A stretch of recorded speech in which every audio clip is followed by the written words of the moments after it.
नमो वितरागाय नमो वितरागाय नमो अरिहंतानम नमो हरिहंतानम नमो सिद्धानम नमो सिद्धानम नमो आयरियानम नमो आयर्याणम नमो वज्जायानम नमो वज्रायणम नमो लोये सवसाहुनम नमो लोहे सवसाहनम ऐसो पंच नमस्कारो ऐसो पंच नमस्कारो सर्वपावपणासनो सर्व पावपणासनो मंगलाणं च सौवेसिं मंगलाणं च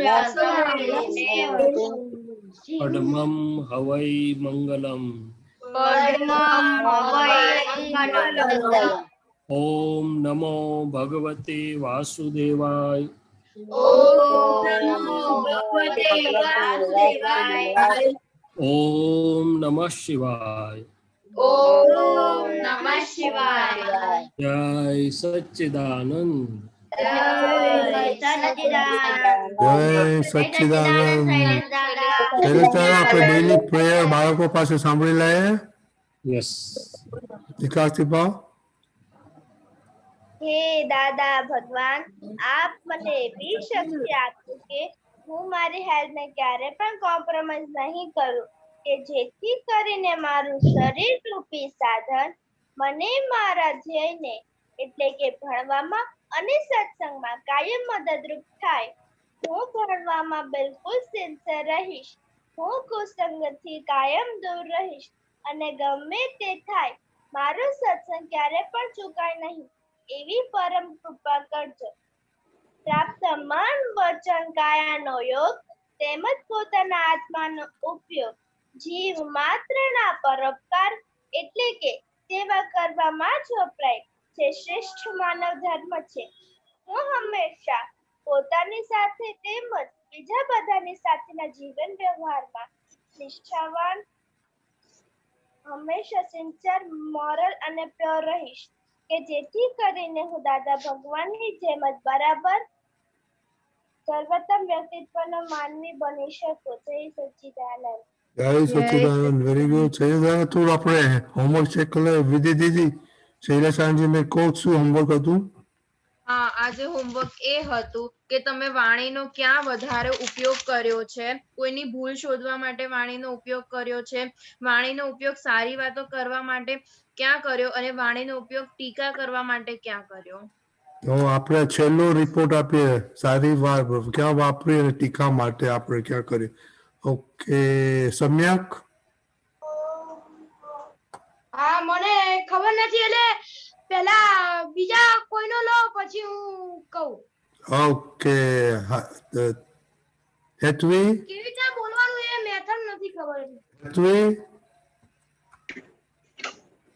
હા જય સચ્ચિદાનંદ. આજે તો અતિશય વાણીનો ઉપયોગ નથી થયો અને આજે સારી વાણીનો ઉપયોગ બાએ અને મમ્મીએ જે જમવાનું બનાવ્યું હતું તેમાં કર્યો હતો. Okay very good. નમ્યા હા તો આ પાણીનો ઉપયોગ નથી થયો. જોરથી બોલો નમ્યા. હેલો હા જોરથી બોલજે. હા હેલો આજે જે અતિશય વાણીનો ઉપયોગ નથી થયો. જે મને સારી વાણીનો ઉપયોગ થયો છે. મમ્મીએ ખાવાનું બહુ સારું બનાવ્યું હતું અને મૂવી દેખવા દીધું એટલે.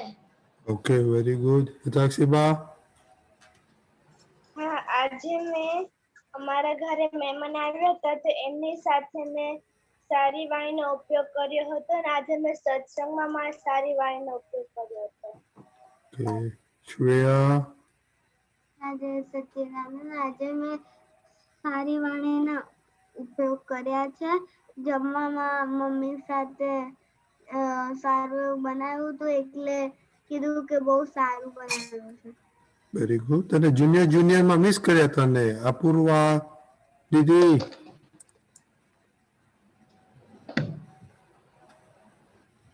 જય સચિદાનંદ. મેં આજે સાડી મેં આજે મમ્મી કરી અને મેં આજે કોઈની ભૂલ નથી જોઈ. ઓકે. નેમિયો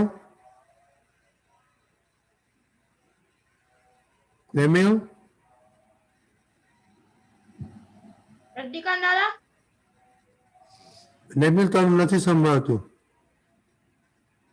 હા સમ્યક બોલો.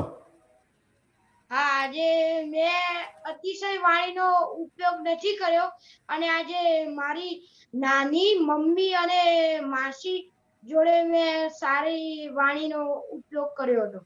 ઓકે. સારી વાણી એટલે સારી એટલે શુદ્ધ અને સારી રીતે બોલીએ તે સારી વાણી. ઓકે. શૈલેષ દાદા પછી બતાવશે સારી કેવી કહેવાય. ખુશી. જય સચ્ચિદાનંદ. આજે મેં અતિશય વાણીનો ઉપયોગ ક્યાંય નથી કર્યો. મેં સારી વાણીનો ઉપયોગ દીદી જોડે ઝઘડો નથી કર્યો. Very good. વિધિ દીદી. હા જય સચ્ચિદાનંદ. આજે મેં અતિશય વાણીનો ઉપયોગ નથી કર્યો. સારી વાણીનો ઉપયોગ મમ્મીને હેલ્પ કરાવવામાં, સત્સાધન કરવામાં, પદ ગાવામાં અને ખુશી સાથે કર્યો હતો. પણ આજે મારાથી એક વખત ટીકાવાળી વાણી બોલાઈ ગયેલી. મમ્મીએ સવારમાં મગ અને ભાત બનાવેલા તો મને મગ થોડા ઓછા ભાવે તો મારાથી બોલાઈ ગયું. મને ભાવતા નથી તો શું કામ બનાયા. પછી મમ્મીને મતલબ અંદરથી સોરી કીધું અને દાદા પાસે પ્રતિક્રમણ કર્યા. તો મગ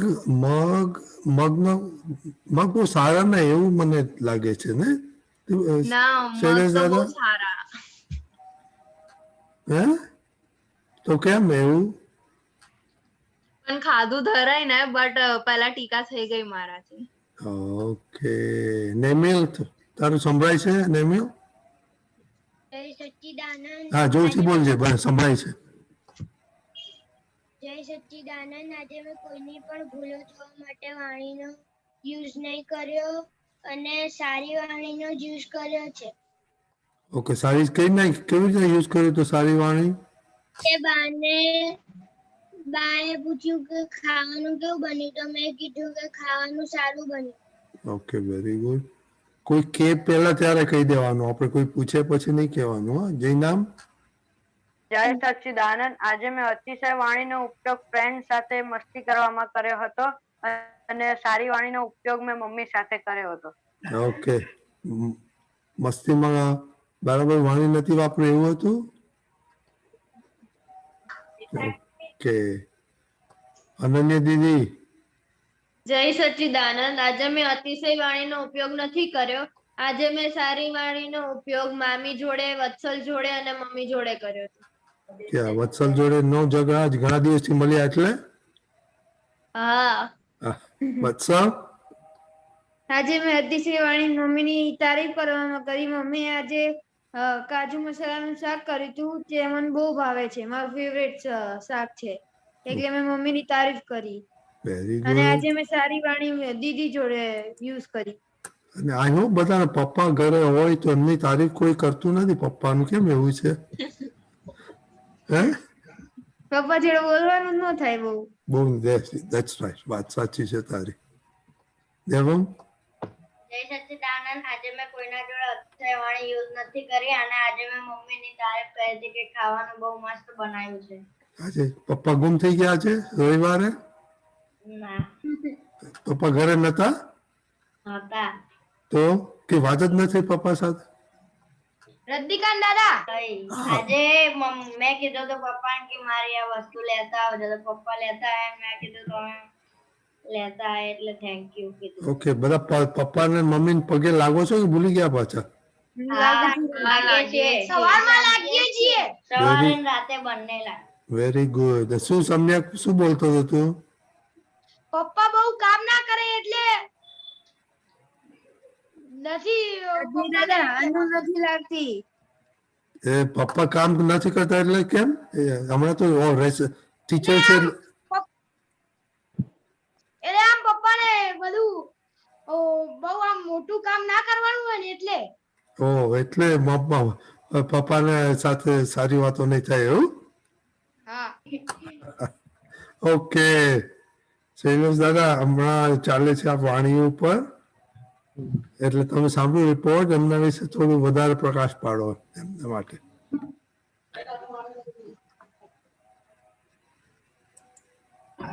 સરસ. એટલે વાણી ઉપર તમે લોકો ધ્યાન આપો છો, જાગૃતિ મૂકો છે, બહુ મોટી વાત છે.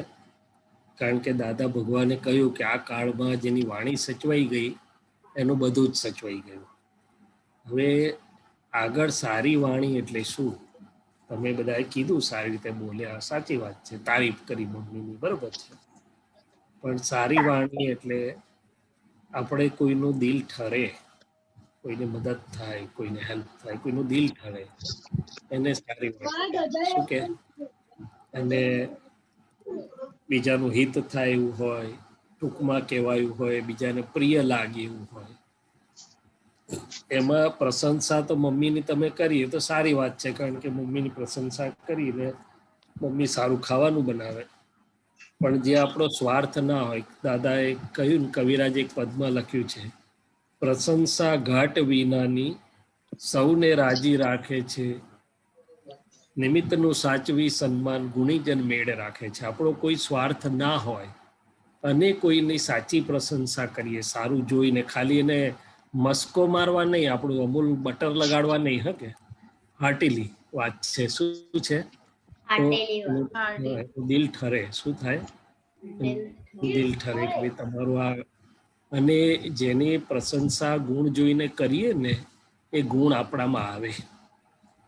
આ કવિરાજ કેટલું સરસ દાદાનું પદો ગાયા તો આપણામાં આવે. આ ભરતભાઈ કેટલું સરસ તો આપણામાં આવે. જો શૈલેષ દાદા, ગુણો કેવી રીતના? ગુણ એટલે એ કેના ટ્રાન્સફર થાય? ક્વોલિટીઝ. એક્ઝામ્પલ આપો, એક્ઝામ્પલ આપો. એ જ વાત કરી રહ્યો છું કે આપણે જે ક્વોલિટીઝ આપણને જોતી હોય, ધારો કે આ પ્રહરની વાત ચાલે છે તો ભાઈ એનો બહુ મેથેમેટિક્સમાં સારું રેન્ક ને બધું તમે વાત કરો છો ને, આખા વર્લ્ડમાં ટોપ પર આવે, તો કે જો કેટલું સુંદર એની સ્કિલ્સ છે. તો આપણામાં એ એજ્યુકેશનલ એટલે મેથેમેટિકલ કે એજ્યુકેશનલ સ્કિલ્સ આવે. એવી રીતે આપણને જે જોતું જે સારું ગમે, સારું જો આ કેટલું સરસ સેવા કરે છે, આ કેટલું સ્ટ્રેટ ફોરવર્ડ છે, તો આપણામાં આવે. એટલે દાદા ભગવાને કીધું કે ભાઈ સર્વે મહાત્માઓના સર્વોત્કૃષ્ટ સદગુણો મારામાં ઉત્કૃષ્ટપણે સ્ફુરાયમાન થાઓ, સ્ફુરાયમાન થાઓ, સ્ફુરાયમાન થાઓ. પણ એ તો એક આપણને રીત બતાડી. આપણી આસપાસમાં જે કોઈ આપણને દેખાય એ આપણા કોઈ સ્વાર્થ વગર ઘાટ વિનાની પ્રશંસા સૌને રાજી રાખે છે. બીજી વાત કરું કે વાણી એના ઇન્ટેન્ટ પ્રમાણે હોય છે. તમને ખબર પડે? આપણે કોઈ પણ વસ્તુ વાપરો તમે તો એનો ઇન્ટેન્ટ પર્પઝ હોય ખરો અંદર આપણા દિલમાં. એવી રીતે વાણી જે બોલાય ને એની પાછળ શું ઇન્ટેન્ટ હોય છે, જાડું જાડું બી આપણને થોડું સમજાય ખરું? ઇન્ટેન્ટ, હેતુ. આ તમે કીધું બીજાને સારું લાગે, બીજાનું એપ્રિશિએટ કરીએ, બીજાની પર ગ્રેટિટ્યુડ એક્સપ્રેસ કરીએ, એ બધું સારી વાણી છે. સત્સંગમાં વાપરી, હમણે કીધું ખુશી કે વિધિએ કે ભાઈ સત્સંગમાં વાપરી, સત્સાધનમાં વાપરી, પદો ગાવામાં વાપરી, એ બધું સારી વાણી છે. એટલે વાણીના ઇન્ટેન્ટ ઉપર ધ્યાન રાખવાનું કે આપણે કયા ઇન્ટેન્ટથી આ વાણી વપરાય છે. ત્રીજી વાત, તમને લોકોને તો ખ્યાલ આવતો જ હશે હવે, આટલી બધી સત્સંગ તમે ખૂબ સરસ એટેન્ડ કર્યા, કે આપણો જે શબ્દ નીકળે, શબ્દ એ બીજાને અસર કરતા પહેલા આપણને કરે ખરો? એટલે સેલ્ફી અથવા અરીસો સામે હોય ને તો ખબર પડે કે કયા શબ્દોથી આપણું મોઢું મલકાય અને કયા શબ્દોથી આપણું મોઢું બગડે. શું થાય? ફ્રાઉન્ડ. આ દીપક આનંદજી એવું કે ફ્રાઉન ફેસ, એમ સેલ્ફી લે ને તો ફેસ ફ્રાઉન્ડ આવે, એટલે આમ ચડેલો આવે, શું ખેંચાયેલો આવે. એટલે એવા શબ્દ નહીં બોલવાના. એટલે વાત રજૂ કરવી હોય ને તો એની art and science of communication કહે છે. શું કહે છે? Art and science of communication. એટલે દરેક વસ્તુમાં આપણને પહેલા આપણને પોતાને અંદર વાગે નહીં શબ્દ અને બીજાને પણ વાગે નહીં, પણ દરેકને દિલને ઠંડક આપે એવો આપણો મૂળ આશય હોય. શું હેતુ? અને તીર્થંકરોના અને જ્ઞાનીઓના ઇન્ટેન્ટ કેવા હોય ખબર છે? કે આ વાણી એ બધા જીવોને સુખ શાંતિ તો થાય જ પ્રાપ્ત, પણ બધાનું અલ્ટિમેટ કલ્યાણ થાય, આત્યંતિક આત્મિક કલ્યાણ થાય, અને કોઈનું વ્યૂ પોઈન્ટ હર્ટ ના થાય એવા એમના બધા કોડવર્ડ્સ કહેવાય છે વાણીના. એટલે ઇન્ટેન્ટ પ્રમાણે વાણીનું કોડિંગ થાય છે અંદર. કોડિંગ ખબર ને તમને બધાને? એટલે અત્યારે તો બધો કોડવર્ડનો જમાનો, સોફ્ટવેર કોડિંગ કરે શીખે બધા. એટલે આ બધું સાયન્સ છે કે વાણીનું કોડિંગ જે થાય અંદર એ પછી વાણી નીકળ્યા કરી પ્રમાણે. ખ્યાલ આવ્યો ને? એટલે ક્રિટિસિઝમ કરીએ તો આપણું બગડે અને એમનું બગડે. ભલે ક્રિટિસિઝમ એટલે ધીમે રહીને કોઈ વાર વાત કરાય કે આવું કરીએ તો કેમ લાગે, આ વધારે સારું લાગે, એટલે પોઝિટિવ બોલવાનું. શું બોલવાનું? આ બરોબર નથી એવું નેગેટિવ નહીં કહેવાનું, કે આવું કરીએ તો વધારે સારું થાય, તમને કેમ લાગે? અથવા તો ધીમે રહીને પૂછવાનું કે તમને વાંધો ના હોય તો એક વાત કહું? તો કે હા જરૂર કહો. તો કે આ વસ્તુ આમ કરીએ તો વધુ સારી લાગે, વધુ સારી થાય એમ. એટલે આ પોઝિટિવ થઈ જાય, આખું શું થઈ જાય. અને તે વખતે આપણો ઇન્ટેન્ટ શું હોય? તો કે એના માટે આપણને પ્રેમ છે, એટલે આપણે પ્રેમથી શેર કરીએ છીએ. શું કરીએ છીએ? પ્રેમથી શેર કરીએ છીએ. એટલે એ વાત આવી રીતે ધીમે ધીમે સામાન્ય વ્યવહારમાં તમે જોશો ને તો તમને બહુ જ પ્રોગ્રેસ થવાનો છે. કારણ કે તમે આ નાની ઉંમરથી આટલું વાણી ઉપર તમને અવેરનેસ આવી. પહેલી તો વાણીના યુઝ માટે તમે જાગૃત થઈ ગયા. પછી તમને સાયન્સ મળવા માંડ્યું કે વાણી ઇન્ટેન્ટ પ્રમાણે હોય, આપણો હેતુ પર્પસ શું છે. એટલે પર્પસ બીજાને દિલ ઠારવાનો હોય, બીજાને હેલ્પિંગ હોય. મારું સારું છે એવું દેખાડવા માટે વાણી નીકળે તો બહુ સારી લાગે? કમ્પેરિઝન ને કોમ્પિટિશન વાળી વાણી આપણે ઘણી વાર ના થાય. પેલો કે આને સરસ બને, તો કે ના હોતું હશે, એને તો જોઈને લખ્યું છે, તો મેં તો એમને એમ લખ્યું છે. એમ કે શું કે તરત બોલે કે ના બોલે? આઈ એમ બેટર દેન અધર્સ એમ. હા, આવું થાય કે ના થાય આપણા ફ્રેન્ડ્સ વચ્ચે? એને તો પેલા નોટમાંથી લખી દીધું છે કે કઈ જાતે નથી બધું બનાવ્યું કહેશે. શું કહેશે? હવે ઇટ સજેસ્ટ વોટ કે we are trying to show કે આઈ એમ સુપિરિયર દેન હિમ ઓર હર. હું એના કરતાં સારી છું કે સારો છું, ચડિયાતો છું. એટલે આવી વાણી પછી બીજાને ના ગમે અને આપણને બી જરા નીચે લઈ જાય. શું કરે? એટલે આવું નાનું બધું હોય છે. પણ good that you are aware of speech. Shailesh દાદા, હવે બે ક્વેશ્ચનો છે આપણે. હિતાક્ષી ભાવ. જી સચ્ચિદાનંદ, મારા બે ક્વેશ્ચન છે કે શૈલેષ દાદા, તમે જે પહેલા સત્સંગમાં સમજાવ્યું તો એટીટ્યુડનું તમે કીધું તો એ સમજાવો ને. એટીટ્યુડ. ઓ ગુડ, એટીટ્યુડની વાત કરી. Very good. એટલે એટીટ્યુડ એટલે આપણે ગુજરાતીમાં કહીએ તો આપણું વલણ હોય છે ને. હવે આપણે તપાસ કરીએ ને તો આપણું બીજા બધાનું એટીટ્યુડ, ઘણા લોકોનું એટીટ્યુડ કેવું હોય કે કોઈનું સારું જલ્દી ના એ જોઈ શકે, એટલે કંઈ ને કંઈ વાંકું બોલાઈ જાય. ને ઘણાનું એટીટ્યુડ કેવું હોય કે ના, જરાક પણ સારું જોઈએ તો ખુશ થાય, આનંદ થાય. મેં કહ્યું ને.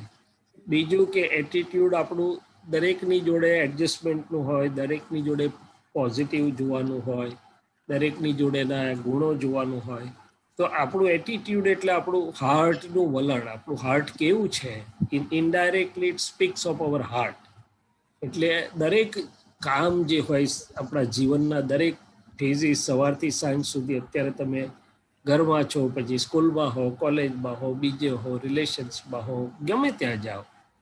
હવે નોર્મલી માણસોનું એટીટ્યુડ કેવું હોય ખબર છે? તો કે અંદર ખાને એને એમ હોય કે આમાં મને શું ફાયદો થાય. ફ્રેન્ડ્સ હોય, રિલેશન્સ હોય તો અંદર વિચાર કરે કે આ મને કંઈ કામમાં લાગે એવું છે. પણ હવે દાદાને મળ્યા પછી આપણું એટીટ્યુડ ચેન્જ થઈ ગયું. શું થઈ ગયું? પહેલાં કેવું હતું તો કે કોઈ બહુ પુઅર ફ્રેન્ડ હોય, એની પાસે સ્કેરસિટી હોય, વસ્તુ ના હોય, તો આપણને થાય કે હવે જવા દો ને, એને આપણે વધારે સંબંધ રાખશું ને તો આપણું બધું માગશે. એના કરતાં આપણને શું કામમાં લાગશે? જ્યારે હવે આપણું એટીટ્યુડ ચેન્જ થઈ ગયું. શું થઈ ગયું? દાદા ભગવાને કહ્યું કે મારે નાનપણથી કેવું એટીટ્યુડ હતું, તો કે કોઈ મને કામમાં લાગે એવું નહીં, પણ હું બધાને કેવી રીતે કામમાં લાગું એવું દાદાનું એટીટ્યુડ હતું. કેવું હતું? એટલે લેવાનું નહીં પણ આપવાનું, દેવાનું, પોતાની મન વચન કાયા પારકા માટે વાપરવાના એટીટ્યુડ હતા એમને. એવી રીતે દરેક વસ્તુમાં એટીટ્યુડ હોય. હવે દરેક વ્યવહારમાં આપણા એટીટ્યુડમાં સિન્સિયરિટી હોય, મોરાલિટી હોય તો આપણું એટીટ્યુડ કહેવાય કે ભાઈ કોઈ જુએ છે કે નથી જોતું. શૈલેષ દાદા, હા જી. આપણે એક્ઝામ લખતા હોય, આપણી જોડે એક પેન હોય, આપણે બાજુવાળા જોડે એક ન હોય, તો આપણે એને આપવાની કે આપણે પોતે રાખવાની? સમજ ના પડી, શું ફરી બોલશે? આપણે એક્ઝામ લખતા હોય, હા એક્ઝામ, અને હા આપણે જોડે એક જ પેન હોય, એક જ પેન હોય, હા. અને બાજુવાળા જોડે પેન ન હોય, તો આપણે શું કરવાનું? નહીં એને તો આપવાની કે પોતે રાખવાની? ના, એક્ઝામમાં તો આપણે જ રાખવી જ પડે ને પેન, ની તો આપણે નાપાસ થઈ જઈએ. એટલે એક્ઝામમાં તો એ વસ્તુ જુદી છે. એટલે આપણું ઘર બાળીને તીરથ કરવાની વાત નથી વત્સલા, આપણું ઘર સાચવીને તીરથ કરવાની વાત છે. શું છે કે આપણું બેઝિક જે જરૂરિયાત છે તો સાચવવી પડે. હા, તારી પાસે 2-3 પેન લઈ ગયો હોય તો એક્ઝામ હોલમાં કદાચ એક બગડી જાય, બીજી ચાલશે, તો તું એનું અટકી પડ્યું હોય તો આપી શકે, અને ધીમે રહીને કહી શકે કે ભાઈ મારું અટકી પડે તો પાછી આપજે. શું થાય? એટલે વાત એમ નથી કે તમારું લૂંટાડીને બધું કરો, એ તો પછી આપણે મૂર્ખમાં ખપીએ. શું થાય? આપણું બગડી જાય. ના, આપણું અનિવાર્ય છે, એસેન્શિયલ છે, એટલું સાચવીને પણ આપણે બાકીનું બીજાને કેવી રીતે કામમાં લાગીએ, એકબીજાને હેલ્પિંગ થઈ. હવે એટીટ્યુડની હિતાક્ષી વાત કરે છે. મેં એક બહુ સરસ વાત કરું હિતાક્ષી, કે ઘણીવાર શું થાય, આપણે એટીટ્યુડ સારું રાખીએ, બધાને હેલ્પિંગ, લવિંગ, કેરિંગ, શેરિંગ, પણ સામેવાળો ના રાખે આપણી જોડે એવું. શું થાય? એ મોઢું ચડાવીને ફરતો હોય, રિસ્પોન્સ ના કરતો હોય, ત્યારે આપણું એટીટ્યુડ સરખું રહે કે જરાક બગડી જાય? જરાક બગડી જાય ને.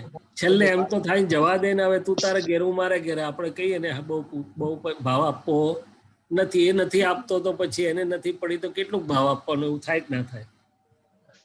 એટલે એ શું થયું તો કે આપણું એટીટ્યુડ સામેવાળાનું જોઈને બગડી ગયું. શું થઈ ગયું? હા, જ્યારે જ્ઞાનીઓ અને દાદા ભગવાન એવું ના કરે. એ તો કે એને જે સમજણ પડી તે એ કરે, પણ મારે તો મારી સુખની દુકાન છે, મારી પ્રેમની દુકાન છે, એટલે મારું એટીટ્યુડ તો એવું જ રહેશે જેવું મને બેસ્ટ લાગે. શું લાગે? એટલે આ ખાસ ધ્યાન રાખવાનું કે આપણું પોતાનું એટીટ્યુડ તો બધે સરસ રાખીએ આપણે, સિન્સિયરિટીથી, મોરાલિટીથી, હેલ્પિંગ, ઓબ્લાઇજિંગ, બધું કરીએ, સુખની દુકાન, પણ સામેવાળાનું બગડેલું દેખાય ત્યારે પણ આપણું એટીટ્યુડ સરસ રહે, અંદરથી આપણું બગડે નહીં, એ બહુ મોટી કમાણી. શું થાય? એ બહુ મોટી કમાણી. અને થોડાક લોકો તો એવા જોવા મળે કે ના મળે? હવે આપણા થોડા કોઈ સગા સંબંધી એવા હોય કે આપણા પપ્પા જોડે સારું ના રાખતા હોય કે મમ્મી જોડે સારું ના રાખતા હોય, તો આપણને શું થાય? દુઃખ થાય. હા, કે જવા દો, આપણા પપ્પા મમ્મી જોડે સારી રીતે નથી રહેતા ને હવે મારે પણ એમની જોડે બહુ બોલવું નથી, એવું થાય કે ના થાય? હા, તો તે વખતે આપણે અંદર બગડવા ના દઈએ, એ આપણું એટીટ્યુડની પરીક્ષા પાસ થઈ ગયા. આપણે શું થઈ ગયા? હા, ભલે કે પપ્પા મમ્મી કે પૂછીને કરીએ, પણ આપણું અંદર બિલકુલ બગડે. ઉલટાની આપણે પ્રેયર કરીએ કે હે પ્રભુ, હે ભગવાન, અમને સદબુદ્ધિ, સારી સમજણ આપજો કે જેથી કરીને એ પણ સુખી થાય. શું થાય? હા, એટલે જ્યાં આપણું એટીટ્યુડ બગડવા જેવું લાગે ત્યાં આપણે પ્રેયર કરીને સામેવાળાના સુખ માટે ને કલ્યાણ માટે ભાવના કરવાની, એટલે આપણું બગડે નહીં. ઓકે, સમજાઈ ગયું? બીજો ક્વેશ્ચન લે આપણે શમ્યકનો. પછી આપણે હિતાક્ષી પછી આવીએ તારે મય. ઓકે, જય સચ્ચિદાનંદ. હા બોલો. હા, દાદા ભગવાનમાં પેલું છે કે આહાર નું એમાં આવે છે કે ચિત્તની હાજરીમાં જમવું તે સારું કહેવાય, અને ચિત્તની ગેરહાજરીમાં જમવું તે ભયંકર ગુનો છે. એટલે ભયંકર ગુનો એટલે કેવો ગુનો હોય?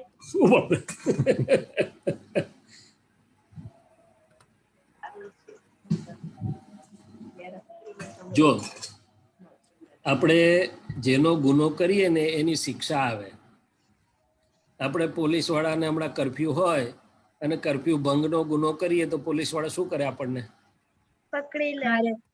હા, એટલે એવી રીતે આ ચિત્તની ગેરહાજરીમાં જો આપણે જમીએ, એટલે અહીં જમતા હોય પણ ચિત્ત ફ્રેન્ડ જોડે ક્રિકેટ રમવા જતું રહ્યું હોય, અથવા ટીવી ચાલતું હોય તો તેમાં જતું રહ્યું હોય, કે બીજે જતું રહ્યું હોય, ને અહીંયા શું ખાધું તે ખબર હોય નહીં. એ કુદરતનો ગુનો થયો, આપણા શરીરનો ગુનો, કુદરતનો ગુનો થયો. એટલે એની શિક્ષા શું આવે? તો કે રોગો થાય. શું થાય? ડિસીઝ, બધા રોગો થાય. હમણાં બધું ચાલ્યું છે ને ચારે બાજુ. શું ચાલ્યું છે? કોરોના. હા, બધું જાત જાતનું ચાલે છે. પછી કે છે તમારા બોડીની ઇમ્યુનિટી સારી હોય તો તમને વાંધો નહીં આવે. પાછા એવું કહેતા જાય. શું કહેતા જાય? આ ઇમ્યુનિટી શું છે? તો કે આપણા શરીરના કાયદા, એટલે કે આ ચિત્તની હાજરીમાં જમવાનું અને બધું આપણે સરખું સાચવ્યું હોય ને, તો આપણું શરીરમાં રોગ અંદર આવે નહીં જલ્દી. શું થાય? રોગ આવે નહીં. હા, શરીર સ્વાસ્થ્ય હેલ્ધી રહે. અને તમે કહેવત તો સાંભળેલી ને કે સૌથી મોટું વેલ્થ કયું? તમારી હે? બોલો બોલો, સાચું બોલ્યા છો. બોલો. Health is the first wealth. શું છે? આપણા પાસે પીગી બેંકમાં પૈસા કદાચ વધારે ઓછા હોય તો ચાલે. આપણા નામમાં બેંકમાં પૈસા પપ્પા એક મમ્મીએ કદાચ ઓછા મૂક્યા કે વધારે મૂક્યા, પણ જેની પાસે હેલ્થ સારી હોય ને એ વેલ્ધી ગણાય. અને હમણાં તો સાબિત થઈ ગયું આખી દુનિયામાં. અહીંયા ઇન્ડિયામાં જોયું ને તમે, બિચારો કોરોનામાં હોસ્પિટલમાં જાય બધી બેંક બેલેન્સ સાફ થઈ જાય 2-5 લાખની. એટલે health is the first wealth. એટલે આ સમ્યક ચિત્તની ગેરહાજરીમાં જમવું એ ભયંકર ગુનો. એ કુદરતી જીવન જીવવાની આપણી જે નિયમો છે, અને આપણું શરીર, મન અને આત્મા, એનું સ્વાસ્થ્ય હેલ્ધી માટેના જે નિયમ છે એને ગુનો લાગુ પડે છે. શું લાગુ પડે છે? હા.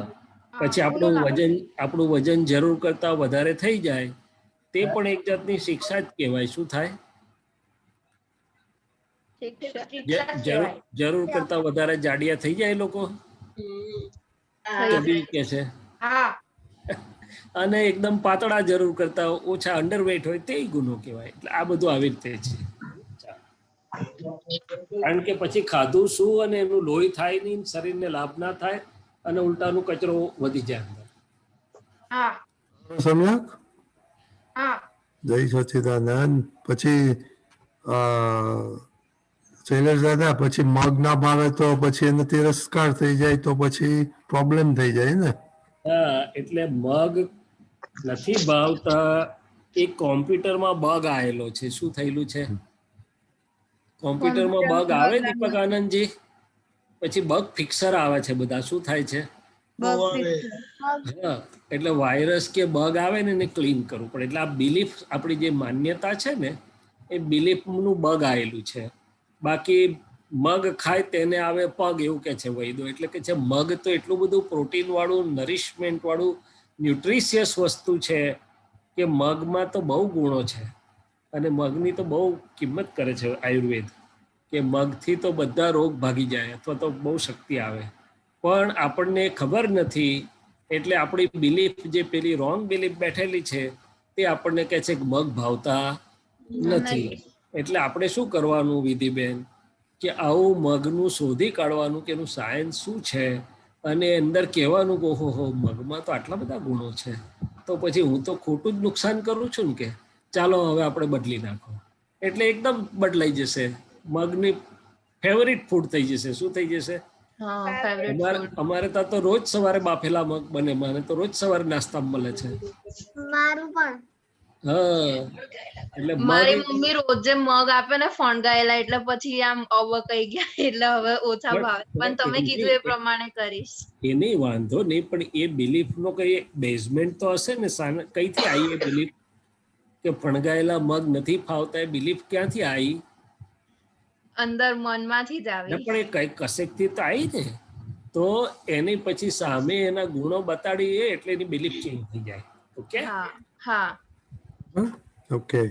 કડવી દવા ખાવી પડે એના કરતા તો મગ બહુ સારા. સાચી વાત. હા, પગ ના જાય તો ધ્યાન રાખવું પડે ને. ચાલ, ચલો ક્વેશ્ચન લઈ લે હિતાક્ષી બાપ. ચોક્કસ. હા જય સચિદાનંદ જય શૈલેષ દાદા. સચ્ચિદાનંદ. મારો લાસ્ટ ક્વેશ્ચન હતો કે આપણી જે વાણીથી જે ભૂલો થતી હોય એ હા કઈ રીતે જોવાય? ઓ વેરી ગુડ. હવે જો વાણીની ભૂલો, તો કે પહેલામાં પહેલું તો વાણી બીજાને અને આપણને શું અસર કરે છે. એટલે ક્યાંક એવું બોલાઈ જાય તો બીજાને ન ગમે, બીજાને દુઃખ થાય એવું બને કોઈ વાર? હવે આપણે કહીએ કે મેં તો સાચું જ કીધેલું, મેં કંઈ ખોટું કીધું નથી. પણ આપણે સાચું કહેવા જઈએ પણ સાચું સામેવાળાને વાગે એવું તો ના હોવું જોઈએ ને, કે હોય તો ચાલે. ના ચાલે. આ તમે બરોબર ના કર્યું, આ મને બિલકુલ ના ગમ્યું, આ તમારું સાવ ખરાબ ખોટું છે, ખરાબ છે, એવું બધું જો બોલાઈ જાય તો એ સાચું કહેવાય આપણું? ના સાચું કહેવાય. એટલે આપણે શું કરવું પડે, તો કે સત્ય ત્યારે કહેવાય કે બીજાનું હિત થાય, એને કંઈ ફાયદો થાય, એને પ્રિય લાગે. ટૂંકમાં કહેવાયું હોય અને સત્ય હોય ત્યારે સત્ય કહેવાય. એટલે ટૂંકમાં કોઈને દુઃખ થાય, હવે આપણે ત્યાં કોઈ કામવાળી આવતી હોય અને એનાથી કંઈ વસ્તુ જરા થઈ ગઈ, બગડી ગઈ, અથવા તો પોતું બરોબર ના થયું અને આપણે કંઈ બોલી પડીએ અને કામવાળીને દુઃખ થયું, બને? હા બને. પછી કામવાળી મનમાં શું કે ખબર છે, આ તો મારો સમય ને સંજોગ આવા છે, એટલે કઈ નહીં, ભગવાન તમને એક એવા સંજોગ આપશે કે તમને ખબર પાડશે. શું કે એટલે ખાસ કરીને જે આપણા અંડર હેન્ડ વાળા હોય, જેની પર આપણે બોસ છીએ, કામવાળી છે, પણ આવું થાય ત્યારે આપણાથી બોલાઈ જાય, શું થઈ જાય. એવી રીતે આપણે ધ્યાન રાખવાનું. બીજી વાત કે આ તો એક દેખીતો દોષ કે બીજાને દુઃખદાયી થાય, ને ખરેખર તો તે આપણને પણ દુઃખદાયી થાય જ છે. પછી તો બહુ બધા પ્રકાર છે કે આપણે કોઈ વસ્તુની જીદ કરીએ ખરા, આગ્રહ પકડીએ ખરા, ખેંચ પકડીએ ખરા કોઈ વસ્તુની? ના. નહીં? તો બહુ ડાહી છે હિતક્ષી. પણ આ બધા એટલા જ ડાયા છે, પછી કોઈ વસ્તુની ખેંચ પકડતા જ નથી. પકડીએ છે. તો ભાઈ પકડો પછી શું થાય? તો કે ખેંચવાળી વાણી કે પકડવાળી વાણી કે આગ્રહવાળી વાણી એ ભૂલવાળી કહેવાય. શું કહેવાય? હા, તમને કોઈ વસ્તુ જોતી હોય ને પપ્પા જલ્દી ના લાવી આલે કે મમ્મી જલ્દી ના આવે, ત્યારે તમે કેવું વાણીને કેવું કરો છો? શૈલેષ દાદા, હા, મને ખોટું હોય ને તો પપ્પાને કહું કે પપ્પા મને આ જોઈએ છે, તમને ટાઈમ અનુકૂળ લાગે ત્યારે લઈ દેજો. પણ જ્યારે ટાઈમ પપ્પાને અનુકૂળ લાગે ને ત્યારે પપ્પા મને લઈ દે. પછી બહુ ડાહી છે તું, બહુ ડાયા છો ખરેખર. પણ કદાચ ના જ લઈ દે તો પછી હું એમ વિચારું કે જે થાય સારા માટે. પછી એની જગ્યાએ બીજું કાંઈક સારી વસ્તુ પપ્પા લઈ આપે. ના તો સારું. એટલે કે આપણી ખેંચવાળી, આગ્રહવાળી, પકડવાળી વાણી એ બધી ભૂલ કહેવાય. એવી રીતે આ શરૂઆતમાં કીધું ને કે બીજાની ક્રિટિસિઝમ, ટીકા, નિંદા, એના કરતાં હું મારું સારું છે એવું બતાડવા માટેની વાણી હોય, એ બધી ભૂલવાળી કહેવાય. ધીમે ધીમે તમને ખબર પડશે. એટલે વાણી કેવી હોવી જોઈએ, તો કે મૃદુ ને રુજુ. આપણે કલમમાં બોલીએ છીએ ને, એટલે મૃદુ અને રુજુ એટલે સરળ અને બીજાના દિલને ઠારે એવી, ઠંડક આપે એવી વાણી હોય. શું હોય? શૈલેષ દાદા, મને તો આઈફોન જોઈએ છે, આઈફોન જોઈએ છે મને. હા, તે તો આગ્રહમાં સમજી ગયા લોકો બધા, પણ હવે એના બોલે તો સુધી મારથી બોલાય નહીં ને. કારણ કે એ વસ્તુ છે કે પછી નાઇકી ના શૂઝ મારે જોઈએ છે, એવું બધું ચાલતું હોય ને. હા, અને પછી પટાવે, હટાવે, બધું કરે, મળે નહીં ત્યાં સુધી બધા નાટક કરે. શું કરે? એટલે એ નાટકની પાછળ ઇન્ટેન્ટ, પર્પઝ શું હોય? તો કે હટાઈ પટાઈના વસ્તુ લેવી છે. શું લેવી છે? અને પછી છે તે ના જ થાય ને તો પછી દમ પછાડ કરે. શું કરે? મોડું ચડાવે, રિસાઈ જાય, જાઓ, આમ છે તેમ છે, એવું બધું કરે નાખે. અને છેવટે તો એવું કહી દે કે હવે તમે તો કાયમ આવું જ કરો છો, તમે બોલો છો, મને કાયમ હર્ટ થાય છે. આ બહેનોને તો આંસુ તો તરત આવી જાય. આંસુ આવે ત્યારે વાણી બહુ સરસ હોય. હે ના તો એ એ એ એક જાતનું ત્રાગુ થઈ જાય. શું થઈ જાય? ત્રાગુ થઈ હે? જાય. એટલે એવું બધું આપણે ધ્યાન રાખવાનું. એટલે વાણી ફ્રી ફ્લોઈંગ, નદીના વહેણ જેવી ફ્રી ફ્લોઈંગ હોય એવું બધું હોય છે. ધીમે ધીમે સમજાશે. ઓકે,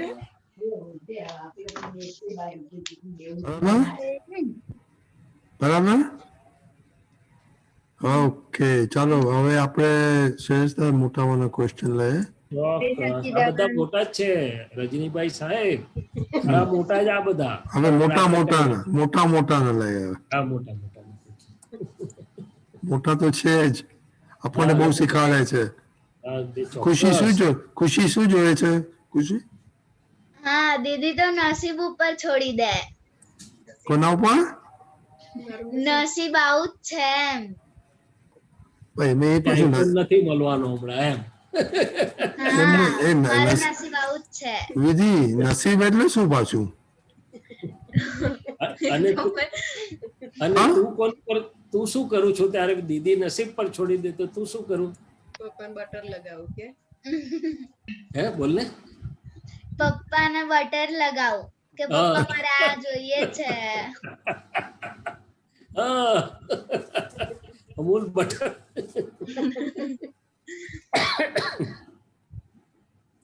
એટલે લાલચવાળી વાણી કહેવાય. કેવી કહેવાય?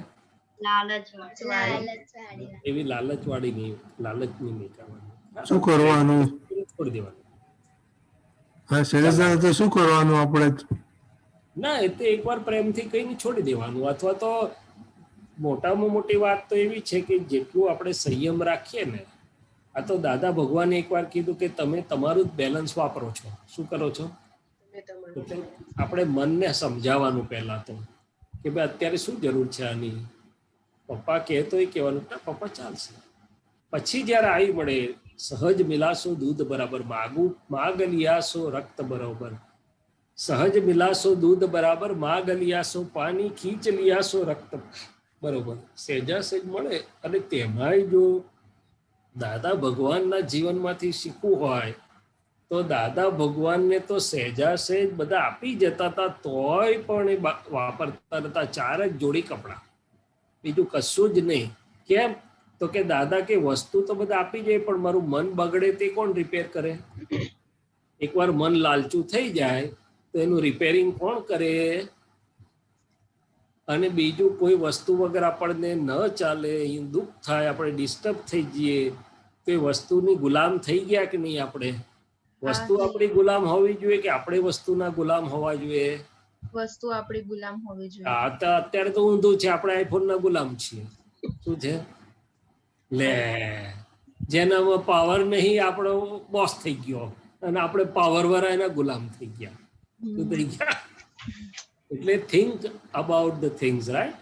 પછી પ્રેમથી બને તો પણ આવશ્યક જેટલું જરૂરી હોય એટલું જ આપણે અત્યારે વાપરીએ તો આપણું પુણ્ય બંધ રહે. દાદા ભગવાન શું કે છે? અમે અમારું પુણ્ય કશામાં 5% બધામાં વાપરેલું, 95% પુણ્ય અમે આ ભગવાન અને જ્ઞાન અને એમાં તો અમને બધેથી લીલી ઝંડી પડી ગઈ. શું મળી ગયું?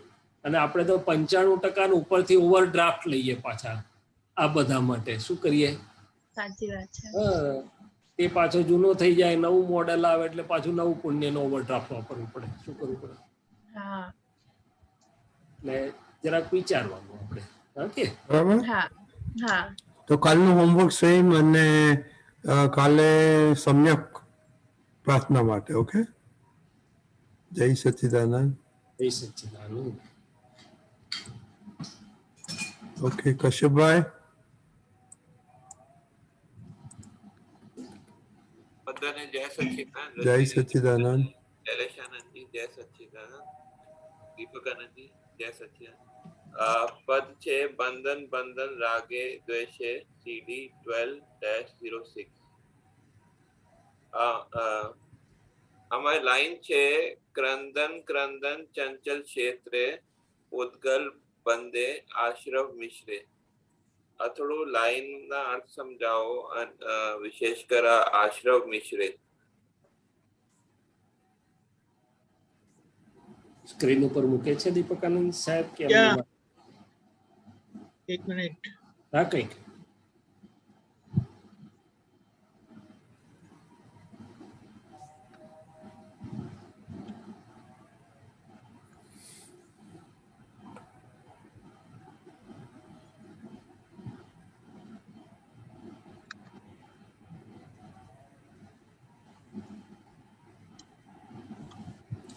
બરોબર.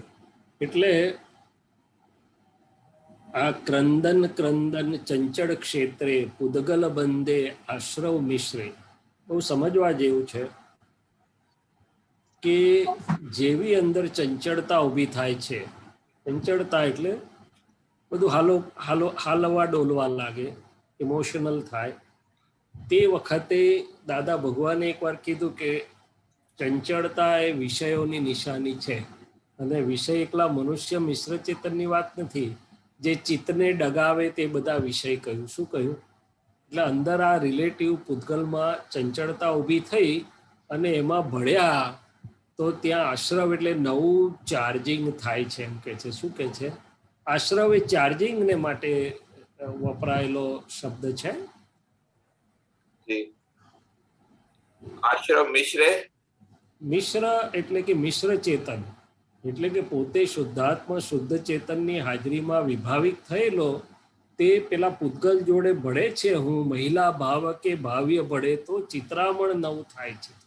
એટલે મિશ્ર એટલે મિશ્ર ચેતન, પૂતગલમાં પોતાનું માનેલું ચેતન આરોપિત ભાવે ભળ્યો તે. અને નિશ્ચેતન ચેતન એટલે પોતે અંદર નહીં પણ પહેલાનું ચાર્જ થયેલું ડિસ્ચાર્જ થાય તે. એટલે ટૂંકમાં આ જે વાત છે અજ્ઞાન દશામાં રાગ અને દ્વેષની અથવા પૂતગલની ચંચળતાઓ જ્યાં બધી માન્યતાને આધારે ઊભી થાય એમાં પોતે ભળી જવાય છે અજ્ઞાન અવસ્થાને કારણે. એટલે પૂતગલનો બંધ, નવું ચાર્જિંગ થાય છે, આખો ગાંઠ પડે છે.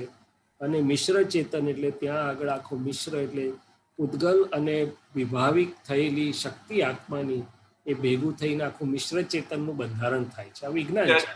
મિશ્ર ચેતન એટલે આપના મન વચન કાયાના, મન વચન કાયા એકલું નહીં પણ અજ્ઞાન દશામાં હું શૈલેષ છું ના મારું છે એવું જે હતું. એટલે આત્માની હાજરીમાં નવો પાવર મળ્યા કરે પૂતગલને.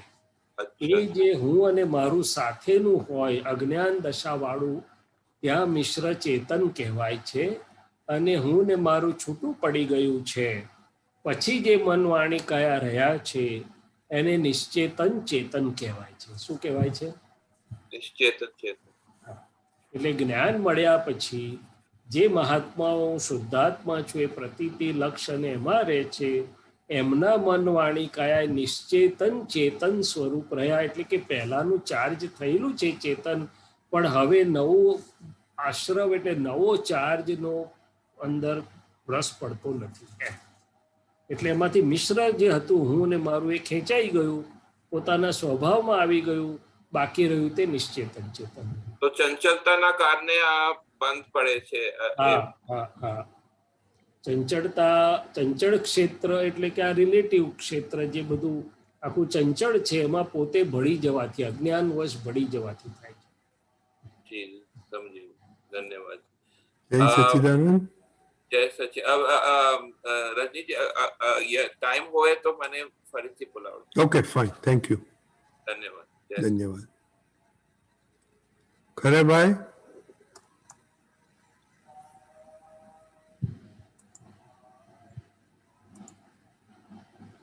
ખરે ભાઈ બોલો. सच्चिदानंद. जय सच्चिदानंद. खरे जी बोलिए. एक प्रश्न आया था मन में जी कि हमारे अंदर मान ज्ञान शोहरत भरी रहती है जो दूसरों के प्रति स्पर्धा करती रहती है, तो क्या मोक्ष मिलेगा सर? कौन क्या क्या भरी रहती है आपने बताया? अंदर मान क्रोध मान माया लोभ भरा हुआ रहता है. अच्छा, ओके ओके ओके. तो कभी कभी है ना ये लोग दूसरे के प्रति है ना स्पर्धा करती रहती है कि भाई मैं थोड़ा ज्यादा आपसे ज्ञानी हूँ, मैं थोड़ा ज्यादा. हाँ, तो ये ऐसा हो तो कुछ हो सकता है क्या सर? देखो, दो स्टेज की बात है. जहाँ तक मैं शैलेश हूँ और मैं कर रहा हूँ, मैंने मुझे जहाँ तक मेरी भ्रांति टूटी नहीं है, रॉन्ग बिलीफ टूटी नहीं है, जो जगत की दशा है आज स्थिति है, तो वहाँ तक तो वही विशेष सर्कल चलता है कि पुराना इफेक्ट देता है, नया जनरेट होता है, तो चार्ज डिस्चार्ज के चक्कर चलते रहते हैं. अभी आप महात्माओं की यदि बात करते हैं तो महात्माओं में प्रकृति में थोड़ा बहुत ऐसा दिखाई देता होगा, मगर खुद उसमें नहीं होते हैं। मैं शुद्धात्मा हूँ में रहते हैं। काफी हद तक तो ये कम भी हो जाता है महात्माओं का, क्योंकि ये किन में होता है, दूसरों की कंपटीशन या जो भी आप बोलते हैं कि टांग खींचना, तो कि खुद जहां तक सुखी नहीं है, खुद दुखिया है, वहां तक ये सबका नाटक या जोर चलता है। खुद सुखी हो जाता है, फिर खुद तो शुद्धात्मा में रहता भी है, मगर ये प्रकृति भी सुखी होने के वजह से ये सब रास्ता छोड़ने लगती है, छूट जाते हैं। मैंने कषाय भाव डिस्चार्ज, कषाय भी मंद हो जाते हैं। आप देख लेना कि जो दुखी होगा वो दूसरों को जलाएगा, जो सुखी होगा वो दूसरों को जलाएगा नहीं, दूसरों को शांति देगा, ठंडक देगा, क्योंकि वो खुद सुखिया हुआ है। तो ये ज्ञान महात्माओं के लिए जो काम कर रहा है, पहले तो पावर निकाल दिया कि मैं शैलेश हूँ, वही निकाल दिया। अदर मैं शुद्धात्मा हूँ, तो शैलेश में होगा तो भी प्रज्ञा तुरंत बोलेगी कि शैलेश आपको ये शोभा नहीं देता, आपकी गलती है। दूसरी चीज, शैलेश सुखी हो गया है, काफी हद तक सुखी है अभी, तो शैलेश को ये अभी आएगा ही नहीं अंदर। वो सब कितना अपने आप ही छूट गया या तो छूट जाएगा। और तीसरी बात, फिर भी आता है, यदि फिर भी ऐसी मान की ग्रंथि है, फिर भी ऐसी कोई ग्रंथि है, तो फिर प्रज्ञा उसको बोलेगी कि भाई क्यों ये। अंत में वो ग्रंथि को निर्मूल होना है पड़ेगा। अभी अज्ञान से मुक्त हुए हैं हम, मैं शुद्धात्मा हूँ इसलिए उसका पक्ष भी नहीं लेंगे, किंतु उद्गल में से भी उसको शुद्ध तो करना पड़ेगा या तो होना पड़ेगा। अल्टीमेट सिद्ध क्षेत्र में अल्टीमेट मोक्ष, कार्य स्वरूप जो मोक्ष है, कारण मोक्ष मिला है अभी, मगर कार्य स्वरूप मोक्ष संपूर्ण तब होगा जब उद्गल ये सभी कमजोरियों से मुक्त हो जाएगा या तो शुद्ध हो जाएगा। सो अंत में तो आपकी बात सही है। जो ये मतभेद होता रहता है, ये बुद्धि करती रहती है क्या? हाँ, मतभेद होता रहता है। वो तो क्या है कि उसको अभी थोड़ा खेल खेलना पसंद है, अभी वो थका नहीं खेल खेलने से, इसलिए करता है। अच्छा अच्छा। एक चीज है कि प्रकृति जो सबकी है, वो तो अपने अपने चश्मे में से तो सब देखेंगे कि नहीं, और सबका चश्मा तो अलग अलग है। दादाजी ने यहाँ तक बोला है कि स्पेस डिफरेंट है, इसलिए उतना डिफरेंस तो हर एक में रहेगा। हम सब महात्मा एक हॉल में बैठे, फिर भी सबकी स्पेस एक नहीं है, इसलिए स्पेस अलग है, इसलिए थोड़ा डिफरेंस तो रहेगा। एक चीज। दूसरी चीज, सब जहां से आए हैं, पिछला बैकग्राउंड, डेवलपमेंट, आगे का वो द्रव्य कर्म के चश्मे सबके अलग अलग है, इसलिए वो दृष्टि बिंदु थोड़े तो अलग रहेंगे। मगर महात्माओं की मजा ये है कि वो पकड़ते नहीं है, वो समझते हैं कि everybody is correct by his और हर ओन व्यू पॉइंट, और जब रिलेटिव रियल देख लेते हैं, प्रेम होता है तो छूट जाता है। फिर भी यदि पकड़ा गया उसमें अजागृति के कारण, तो सुख कम हो जाएगा और फाइल थोड़ी खड़ी रहेगी, उसके फिर प्रतिक्रमण करके और करके ये करके वो करके संभाव से निपटारा करना पड़ेगा। तो हिसाब थोड़ा लंबा चलेगा और कुछ नहीं। बाकी महात्माओं को क्या है कि मतभेद में पड़ा तो उसको पता तो चल जाता है कि रात को सोने नहीं देती प्रज्ञा शक्ति, उठाती है, प्रतिक्रमण करवाती है, भाई इसका संभाव से निपटारा करो, फिर सो जाओ। आपको भी और सबको ऐसे अनुभव तो होते होंगे, ठीक है ना? तो दादाजी ने ऑटो क्लीनिंग प्रोसेस का पर रखा है सब कुछ, क्या रखा है। फिर भी यदि हम ऑटो क्लीनिंग प्रोसेस को काम नहीं करने देते हैं तो सुख हमारा कम हो जाता है, फिर थोड़ा मजा नहीं आता है, तो प्रज्ञा उठाती है हमको, प्रतिक्रमण करवा के फिर आगे भेजती है। ठीक है, करे भाई। जय सच्चिदानंद। जय सच्चिदानंद। वो पुद्गल लेके तो साथ में सिद्ध क्षेत्र में एंट्री नहीं देते हैं। पुद्गल सब शुद्ध हो जाएगा, इधर छूट जाएगा, बाद में ही जा सकते हैं। जय सच्चिदानंद। हाँ, काजल बहन बोलो। जय सच्चिदानंद। મારો એક અત્યારે તમે બાળકો સાથે જે વાત કરી ને કે બાળકોને આવશ્યક વસ્તુ લે તો એમનું પુણ્ય અકબંધ રહે, એવી વાત તમે કરી, તો પછી જ્ઞાન પછી મહાત્માઓને આ વાત કેટલી લાગુ પડે? મહાત્માઓને પૂરેપૂરી લાગુ પડે, પણ એ મહાત્માઓ જે પોતાની રીતે જેટલું સમજે એટલું સાચું, બધાને જ લાગુ પડે. મહાત્માઓને તો ખાસ લાગુ પડે. એટલે દાદા ભગવાન અમને પૂછતા હતા તે વખતે, તો આપતો પુત્ર થયા નતા અમે બધા, શરૂમાં નવા 2, 4, 6 મહિનાથી જ્ઞાન લીધેલું હોય. પછી દાદા ધીમે રહીને પૂછે કે હવે તમારા બાકીના ખર્ચા ઓછા થઈ ગયા બધા?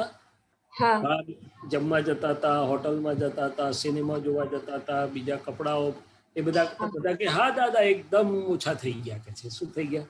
અને ઘણા મહાત્માઓ તો હજી બી કે છે કે ભાઈ આ બધું લગ્નમાં ઘરેણા બધું પહેરવું પડે ને, બહાર જેવું લાગે છે, પણ બધાને માટે દેખાડવા, સંભાવથી નિકાલ કરવા પહેરવું પડે છે. એટલે ટૂંકમાં સુખની માન્યતા ચાલી ગઈ છે એમાંથી. જે આવશ્યક છે વ્યવહાર પૂરતું એ જરૂરી છે, બાકીનું આપણે અંદર એવું હોવું ઘટે કે ભાઈ જેટલું સિમ્પલ અને આવશ્યક હોય એટલું હોય તો સારું. પછી આવી પડે વસ્તુ જુદી છે, ઘરવાળાને માટે, બીજાને માટે, પણ સામાન્યપણે વાત છે. હા, એટલે પછી એમાં મહાત્માઓને એવું બની શકે કે એનું હજી પણ હાલનું પુણ્યમાં પણ એને જો એમાં બહુ ઊંડા ઉતરશો નહીં, કારણ કે હાલમાં જે કરી રહ્યો છે પાછલો લાવેલો બુદ્ધિનો આશય છે. શું છે? એટલે મહાત્માઓ બી મોટા મોટા ઘર બનાવે, મોટા મોટા બંગલા બનાવે, બધું જ કરતા દેખાય તમને. કેમ? તો કે પાછલો બુદ્ધિનો આશય એવો લાયેલો છે જેને સંભાવથી નિકાલ કર્યા છે, છૂટકો નથી, અને એની પાછળ દોડધામે કરે, પુણ્ય વાપરે, બધું કરશે, પણ અંદર સમજશે કે હવે આવું હોવું ઘટે. એટલે જ્યારે એ ઉદયમાં આવશે ત્યારે એનો બુદ્ધિનો આશય પણ ફેરફાર થઈ ગયો હશે ને બધું ફેરફાર થઈ ગયો હશે. બાકી દાદા ભગવાને તો કહ્યું કે અમે ઘડિયાળને ચાવી મારવાનું પણ બુદ્ધિના આશયમાં, એટલે બીજું કંઈ લાવેલા નહીં. પોતે બિલ્ડર હતા, પોતાની આટલી બધી જમીનો હતી, બધું હતું, પણ કે અમારું ઘર બનાવવાનું પણ અમે પોતાનું બુદ્ધિના આશયમાં લાયા નતા. તે છેક સુધી ભાડાના ઘરમાં જે મળ્યું એમાં શાંતિથી રહ્યા.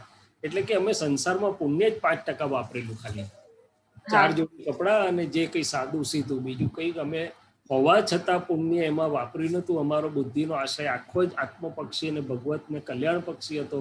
તે પોતાના પૈસે લોકોને જાત્રા કરાઈ, પણ પોતાને માટે આવશ્યક સિવાય બીજું કશું એમણે વાપર્યું નહીં. પણ એ તો ઉત્કૃષ્ટ જીવનનો દાખલો. એ તો પોતે બુદ્ધિનો આશય પણ લાવેલા એવો, અને પ્રકૃતિ પણ એવી, મન પણ એવું સુંદર, પ્રકૃતિ સુંદર, મોહ બિલકુલ નિયર ઝીરો, બધું ઘણું હતું. એટલે મારે કેવું છે કે અત્યારે આ સત્સંગ સાંભળીએ ને એવું બધું થાય ત્યારે શું આવશ્યક વસ્તુ છે એટલું રાખીએ ને તો બોજો ઓછો લાગે એવું મને લાગે. પેલા શું હતું કે લોભ અને મોહ એટલો બધો હતો તો એમ થાય કે આ ભેગું કરું, આ ભેગું કરું, આ ભેગું કરું, એવું રહેતું. અને એવું થતું કે આપણે આ નહીં હોય તો આમ કેમ ચાલશે, પણ હવે એમ થાય છે કે જે ભેગું કરીએ એવું ને મોહ ને લોભ ને લીધે જે બોજો લાગે ને એના કરતા આપણે આવશ્યક વસ્તુ રાખીએ તો આપણે બહુ સરળ લાગે, બોજા વગરનું લાગે. તો એટલે મને એવું થાય છે કે તો આ વસ્તુ બી મારે લાઈફમાં અત્યારે પણ હું એવી રીતે રહેવા માંગુ, પણ એ મારું એ પૂર્વને લીધે, કર્મને લીધે જે અત્યારે જે થતું હશે વ્યવહારી એ જ્ઞાનની દ્રષ્ટિએ, જ્ઞાનીની દ્રષ્ટિએ અને આપણા પોતાના જીવનની દ્રષ્ટિએ બહુ સુંદર અને સારું છે. ફક્ત એક જ વસ્તુ ધ્યાનમાં રાખવાની કે આપણે જે કુટુંબમાં રહેતા હોઈએ, જે વચ્ચે રહેતા હોઈએ, એમને શું ગમે છે એમનું પ્રમાણ ન દુભાય અથવા સચવાય એવી રીતે આપણે રહી જવાનું. આપણું અંદર આ છે, પણ આગ્રહ નહીં રાખવાનો કે હું આમ જ કરીશ. કારણ કે એમને જે જોતું હોય એ વ્યવહાર દ્રષ્ટિથી જે આપણી પાસે અપેક્ષા આપણે કરવાનું. આપણી જો અંદર રુચિ, વૃત્તિ, માગણી હોય તો આપણું પુણ્ય વપરાય. આપણે બીજાના ખુશી માટે જે કરતા હોઈએ એમાં આપણું વપરાતું નથી, કારણ કે આપણને એને રસ નથી ભોગવતા, આપણે જોઈતું નથી, પણ બીજાને માટે આપણે એને ખુશી માટે આપણે જો થોડું ઘણું કરી લેતા હોઈએ છીએ તો હા, એથી કહેવાય કે મને તો આટલામાં પણ આનંદ છે, પણ પછી આગ્રહ કે જગ પકડવી નહીં. નહીં તો એ કહેશે કે આ તો દાદામ ગઈને બાવાઓ થઈ ગયા છે, બધાને સમજતા નથી, વ્યવહારને સમજતા નથી, એવું આપણી પર ફરિયાદ આવશે. શું આવશે? એટલે પછી પુણ્યને બદલે આપણે ફાઇલનો બોજો વધી જશે. એવું નહીં કરતા. એટલે દાદાએ કીધું કે નાટકમાં નાટક જે ભાગમાં આવ્યું ને બરોબર ભજવવું પડે. શું કરવું પડે? હા, ભજવવું પડે. હા, ત્યાં પછી હા, આપણે હા. તમે લગ્નમાં હા. જે જૂની સાડી પહેરીને જાઓ તો બધા તમને જ જોયા કરશે કે આ વળી દાદા વાળા કેવા થઈ ગયા, ત્યાં આવું કરે છે. હા, એવું નહીં હા, કરતા. હા, હા. બરાબર જય કાજલબેન? સચ્ચિદાનંદ. જય વાત સચ્ચિદાનંદ. સાચી છે. વાત સાચી છે કે આપણે આપણી આવશ્યકતા અંદર આપણું એ થઈ ગયું છે એટલે બહુ થઈ ગયું. શાંતિભાઈ?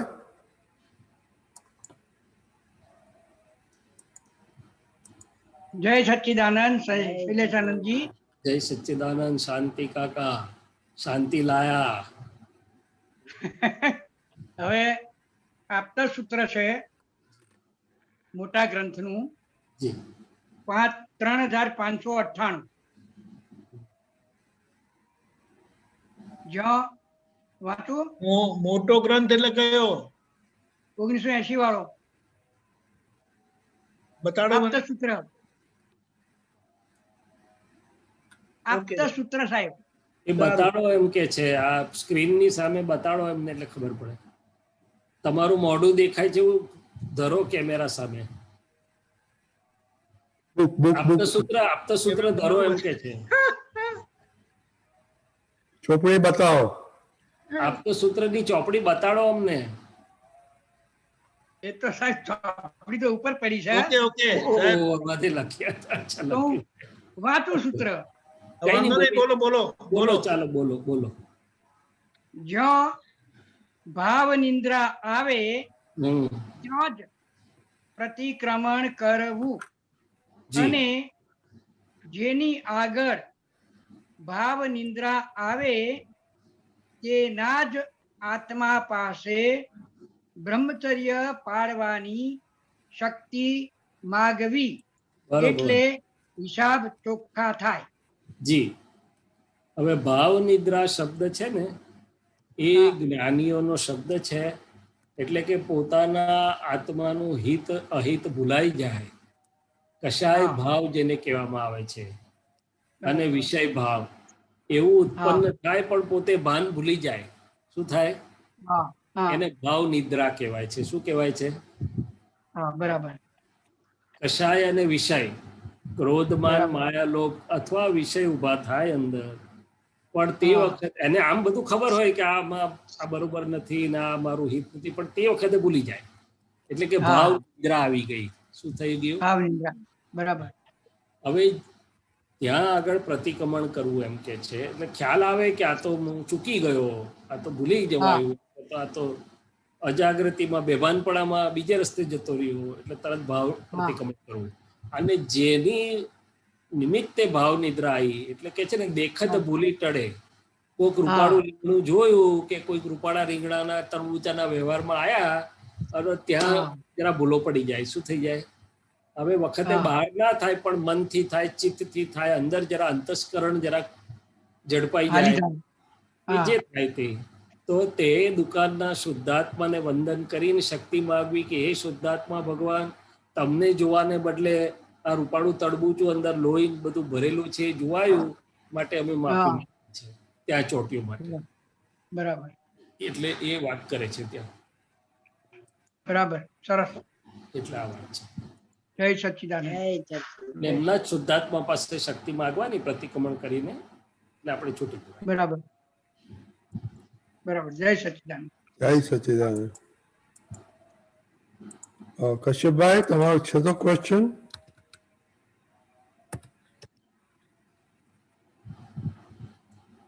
ભાવ મૂળ પોતાને હું ને લાગુ પડે છે, અને હવે આપણે સ્વભાવમાં આવ્યા છીએ કે હું શુદ્ધાત્મા છું, પણ અમુક આવું ઊભું થાય ત્યારે ભૂલી જવાય. શું થઈ જાય? પેલું ફરી વળે વાગડું. મારો પ્રશ્ન છે, અપ્રત્યખાન આવરણ લખ્યા છે કે જ્યારે આ પ્રતિક્રમણ કરીએ આ માટે, તો આ એક પ્રત્યાખ્યાન આવરણ ઉભી જાય. દાદાશ્રી કહે છે જેમ આ દાગ નું સાબુથી ધોવો તો ઘણું બધું ધોવો તો સાબુ પણ આ થોડું દાગ છોડી જાય. એવું પ્રત્યાખ્યાન આવરણ થઈ જાય તો એ માટે થોડું સમજાવો. હવે એક્ઝેક્ટ શું વાક્ય છે તો મને નહીં સમજાયું, પણ એવું સમજાય છે કે પ્રતિક્રમણ કરીએ આપણે. હવે આપણે તો મહાત્મા થયા એટલે રિલેટિવ અને રિયલ શુદ્ધાત્મા જોઈને પ્રતિક્રમણ કરીએ સામે, અને કરનારો પણ રિલેટિવ શૈલેષ, હું શુદ્ધાત્મા રિયલ છું, એટલે કે વ્યવહારના પણ પ્રતિક્રમણ થાય અને નિશ્ચય જેમાં ભૂલ પડી હોય તે પાછું આપણું સરખું થઈ જાય. ઉપયોગ રિલેટિવ રિયલનો શુદ્ધાત્માનો બધું જ સાથે જ થાય છે. પણ અપ્રત્યાખ્યાની અને પ્રત્યાખ્યાન એમ કે છે પ્રત્યાખ્યાન આવરણ. હા, એ પ્રત્યાખ્યાન જ્યાં નથી થયા, જે દોષોના પ્રત્યાખ્યાન સરખા નથી થયા ત્યાં એ આવરણ રહે છે.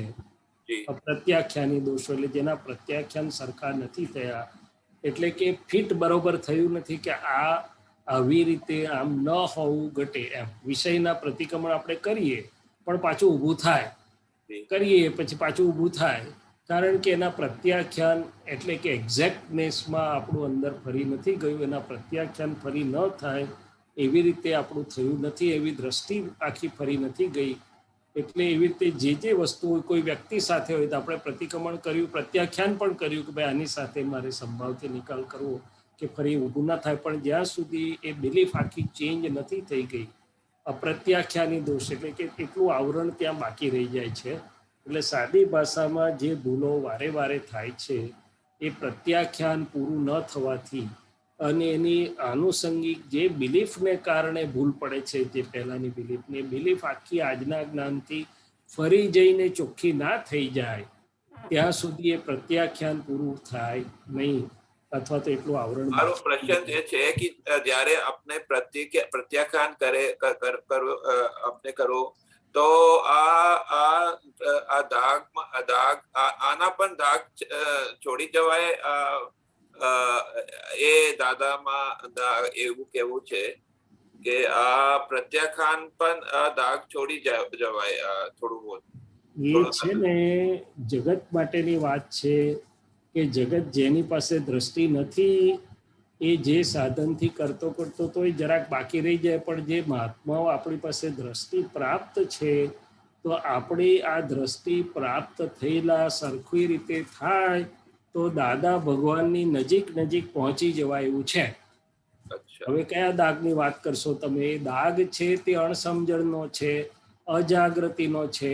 આપણી બિલીફ દ્રષ્ટિ જે દાદા આપે છે કેવળ જ્ઞાન જ પણ પૂરેપૂરું પચતું નથી તેનો છે. શું છે? બાકી જ્ઞાન એવું નથી કે હવે દાગ રહે. અચ્છા, પ્રતિક્રમણ કરવાનું દાગ થોડું બહુ રહે એવું નથી બનતું? ના, પ્રતિક્રમણ શૈલેષ કરે છે. હું શુદ્ધાત્મા છું અને મારો શુદ્ધ ઉપયોગ મારી પાસે છે. જેને શુદ્ધાત્મા પ્રાપ્ત ન હોય એને દાગ હોય, શુદ્ધાત્મા પ્રાપ્ત હોય એને કેવી રીતે દાગ હોય? અચ્છા, દાખલા આપ્યા દાદાજીને કે જેમ સાબુથી દાગ ધોવાય, સાબુ દાદા સાબુના આપના સ્વયંના દાગ છોડી જવાય.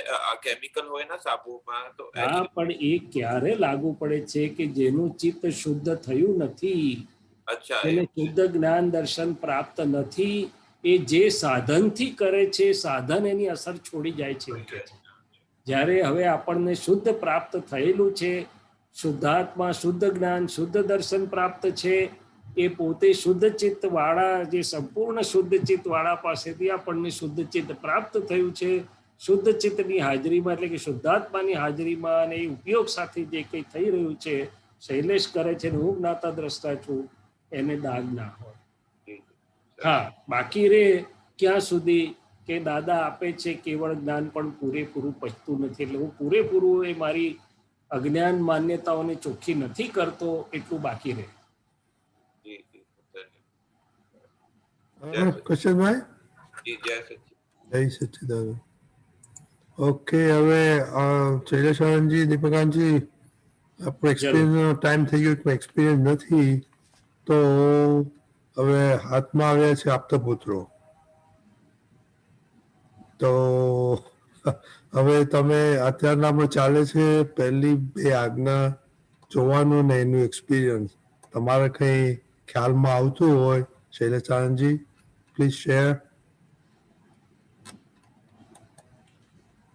વેલ, આપણે કહ્યું ને બહુ સાચી વાત છે કે મળી તો છે મને પૂરેપૂરી આજ્ઞા, પૂરેપૂરું જ્ઞાન. આ બે આજ્ઞા, રિલેટિવ અને રિયલની દ્રષ્ટિની આજ્ઞા એ ઠેઠ કેવળ જ્ઞાન સુધીની છે.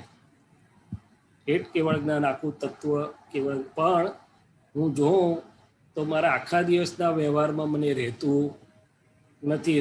જતું રહે. કેમ? તો કે વ્યવહારનું આવરણ અથવા તો વ્યવહારમાં એ ફાઇલમાં તન્મય થયો તે વખતે પછી રિલેટિવ રિયલ શુદ્ધાત્મા જોવાનું ચૂકી જવાય.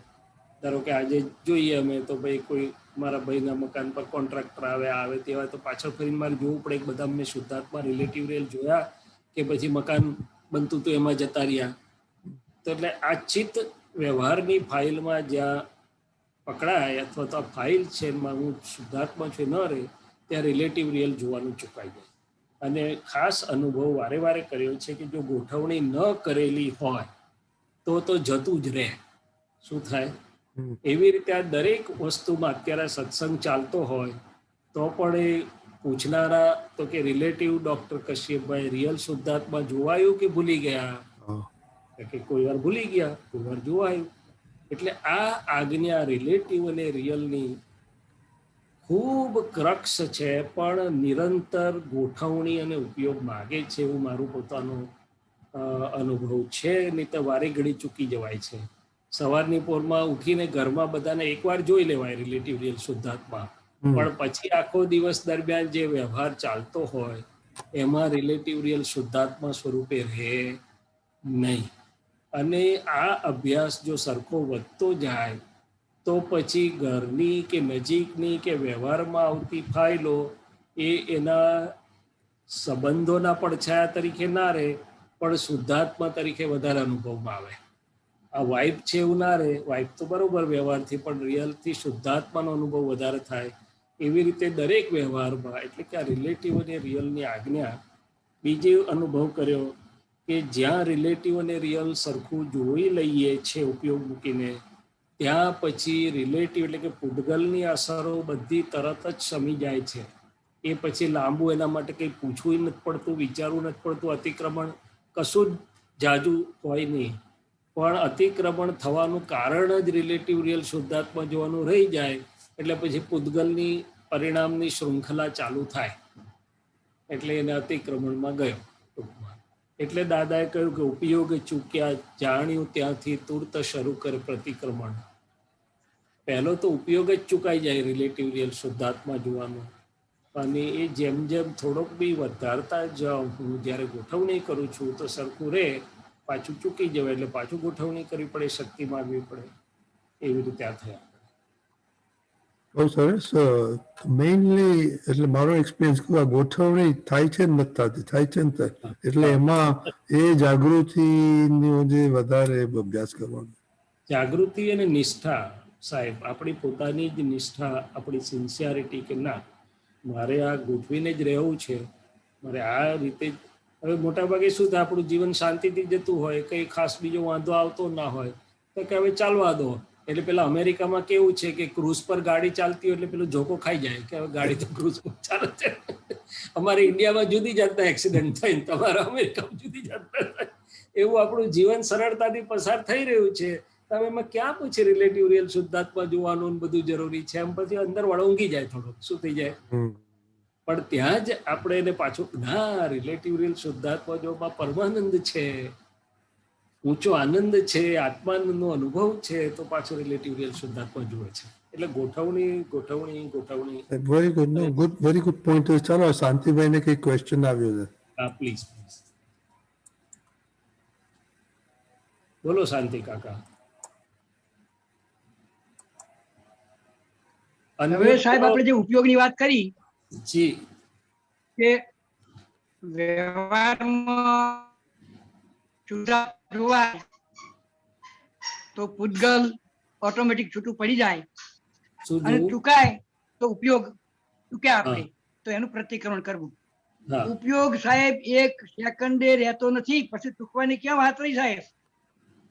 પછી તો સતત તમે એના ઉપર રહો ત્યારે ઉપયોગ રહે. હા, પણ ઉપયોગ રાખવા એટલે જ દાદાએ કહ્યું કે 5% શુદ્ધ ઉપયોગ રહે તોય ઘણું તમને આખા દિવસમાં. તે આપણે નક્કી કરાવીને કરીએ ને, પણ રિલેટિવ શુદ્ધાત્મા જોઈએ, આમ જોઈએ, તેમ જોઈએ. પછી દાદાએ તો શું કીધું, અમને તો બધી વસ્તુમાં દેખાય. પેપર વાંચતા હોય તોય જેનું વાંચ્યું તરત રિલેટિવ રિયલ શુદ્ધાત્મા દેખાય.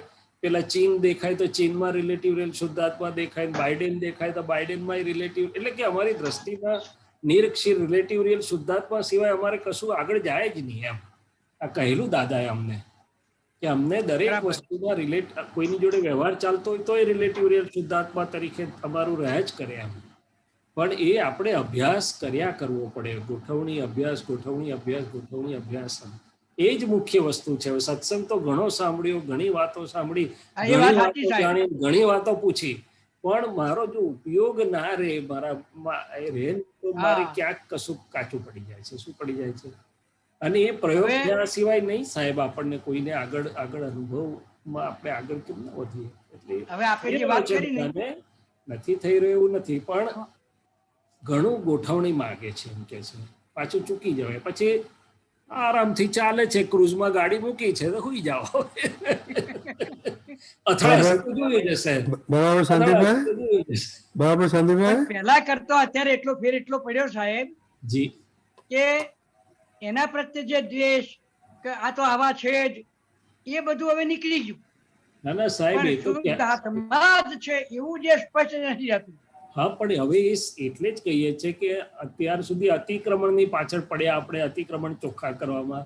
હવે એ આપણને સહજ થયું છે તો હવે ઉપયોગ ચૂક્યાની પાછળ પડવું પડે. શું કરવું? બરાબર સાહેબ, આશીર્વાદ આપો સાહેબ. અને આપણે બધા અતિક્રમણોના પ્રતિક્રમણો તો થોડાક કરીએ છીએ, એ પાછા બધા નથી કરતા. પોલ તો હું તો મારું છું. હવે ઉપયોગ ચૂકાય ત્યાં આપણે ધ્યાન આપવાનું છે. બરાબર એવી શક્તિ આપો સાહેબ. દાદા ભગવાને એમ કીધું કે 1 કલાક જો સરખો રહે ને, અક્રમ વિજ્ઞાન મહાવીરના જેવું કરે એવું છે, મારા જેવું કરે એવું છે. 1 કલાક, ખાલી 1 કલાક જો એક્ઝેક્ટ રહે તો આપણે 1 કલાક, એટલે ઉપયોગ માટેની આટલી બધી તાકાત છે ઉપયોગની. એમ કે બરાબર છે. બરાબર. જય સચ્ચિદાનંદ. સામાયિકમાં બેઠા ને સાહેબ, એમ નક્કી કરતો 5 મિનિટ બેસવું છે, 5 મિનિટ આવતો તો ક્યાંય જતું રહે છે. અને તો સામાયિક શાંતિ કાકા, જેને બંધ આંખની સામાયિક ના ફાવે એને ઉઘાડી આંખે ઉપયોગ ગોઠવણી કરવાની સામાયિક ચાલુ રાખવાની. બરાબર. આખો દિવસમાં ઉઘાડી આંખે બધા ભેગા તો થાય કે ના થાય આપણને? હા થાય. તો તેમાં રિલેટિવ રિયલ શુદ્ધાત્મા નહીં જોવાના? શુદ્ધાત્મા તરીકે ઉઘાડી આંખે સાહેબ વ્યક્તિએ દેખાય અને અંદર આપણું મનનું એ દેખાય, બધું જ દેખાય અને શુદ્ધાત્મા દેખાય. એ આપણી સામાયિક છે. વાહ સરસ. રજનીભાઈ સાહેબ, જય સચ્ચિદાનંદ. અમે બધા પુણ્યના યોગે અહીં સીટ ઉપર તો બેસી ગયા શીખવાડવાની અથવા વાતો કરવાની, પણ મહિલો તો જાણે કે ભાઈ કેટલામાં છે, ઉપયોગ કેટલો રાખે છે, દરેક પ્રસંગમાં કેટલી આજ્ઞાની દ્રષ્ટિ હાજર કરે છે કે નથી કરતા. એ તો મહિલો તો થર્મોમીટર આનંદજી, બધે તમે બધા આપતો પૂરતો બધું જેવું છે કે છે તો બહુ, એટલે very open, so that is very effective ને. પણ કેવું જ પડે ને સાહેબ, તે પાછો કઈ બોજો અંદર બેઠા. જય સચ્ચિદાનંદ. जय सच्चिदानंद. बोलिए खरे बोलो. एक थोड़ा मन में एक प्रश्न आया था अभी कि ये ज्ञान यदि कौरव पांडवों को मिला होता जी तो क्या कृष्ण कुरुक्षेत्र का युद्ध करवाते सर?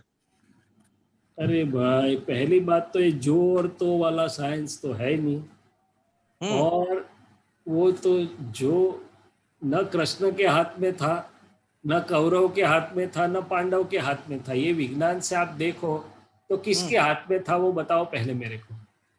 दादाजी ने बताया तो सही कि सब टीओपी स्टॉप्स बमरडे हैं, तो कुदरत की जो रचना थी, कुदरती रचना, उसमें सब ने अपना अपना नाटक का रोल निभाया है. नहीं तो क्या महात्मा करते सर? महात्मा नहीं करते, हम महात्मा करते भी नहीं है ना. सब महात्माओं का महाभारत शांत हो गया, घर में भी शांत हो गया.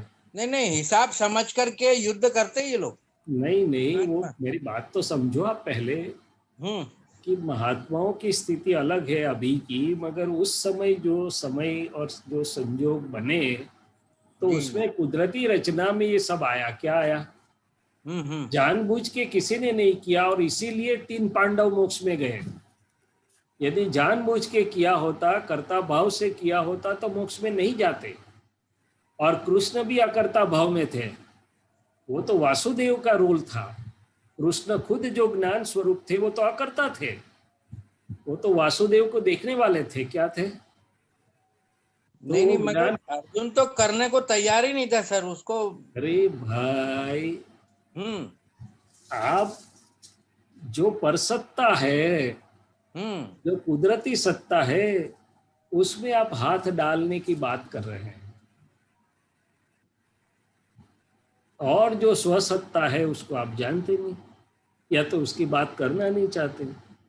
तो करना जो है वो तो स्वसत्ता के भाग में है, और वो तो किया सबने। कृष्ण ने भी काफी किया, मगर जब परसत्ता में रोल जो निभाना था वो हुआ। और इसीलिए तो उसी जन्म में युद्ध करते हुए भी मोक्ष में गए। भरत राजा के पाठ में भी ये था, राजपाट था। तो ऋषभदेव के पास गए कि भाई मुझे छुड़वाओ इससे, आप जो बोल रहे हैं।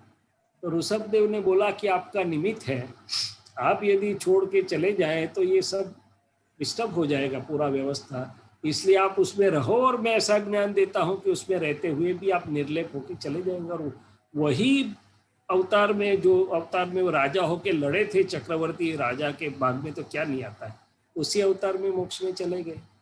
इसलिए हैपनिंग्स की कंपैरिजन मत करिएगा। हैपनिंग्स तो कुदरती रचना में जो हुआ सो ही करेक्ट हुआ, सो ही न्याय। ज्ञान की बात करिएगा कि उसमें वो अंदर से कैसे रहे थे और कैसे रहना है।